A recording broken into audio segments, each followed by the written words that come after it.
All right, point it to me. All right, guys, look, I'm gonna explain to you rules of engagement, and I'm gonna explain to you guys choke points and all this other crap that we gotta go through. All right.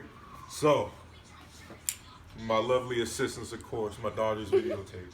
All right, so every car, right? You'll find this on Google, so nothing I'm saying is OPSEC or you need a clearance wise. Imagine every car, every red car is a gun truck, all right? So typically in a convoy, you have 5 different gun trucks, right? This is the RAT, PACE, this is typically convoy commander, ACC, which is assistant convoy commander, and the rear truck, all right? These are all the VICs that we typically protect in a convoy. So rules of engagement, what Arch was trying to tell you guys.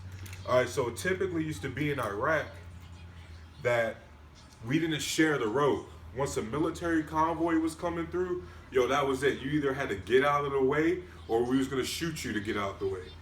With rules of engagement, ever since 2006, 2007 and on, we had to call share the road policy, which means if we was on an MSR, which means main supply route, that means that Iraqi vehicles, typical vehicles, could drive along our convoys.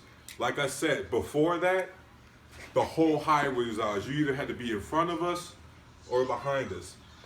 Now, the big problem with the ROEs is what Arch is talking about. They're called VBEDs, which is vehicle-borne IEDs.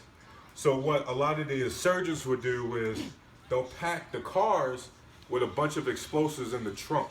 And you could typically tell because when they pack it, the car is actually, all the weight is weighing down. So they would come up, pull up on our convoys, pull into our convoys, boom. That's a product of rules of engagement. We had to share the road.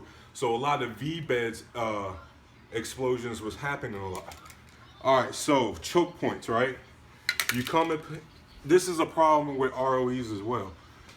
You come up to a choke point, you pull in, and a typical choke point is when basically the entire convoy, typically you have about 100 feet separation. That way, if one vehicle gets hit, it doesn't affect the entire convoy. It's typically a 300-meter radius that you have to, anyway, so you come up in a choke point. Let's say we got to take a left turn, right?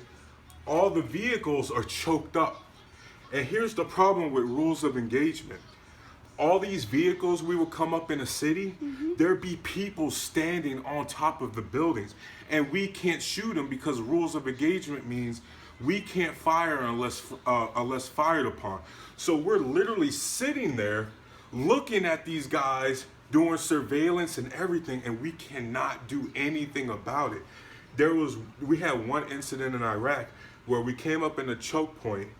The guys were standing up there pulling surveillance, and then these guys up here shot RPGs at us. That's the problem with rules of engagement. It hampers us because we're trying to win hearts and minds over there. We're trying to get the people to be on our side, but the problem is everybody knows we can't shoot them first, so they can do whatever they want, all right? That's rules of engagement. There. Thank you.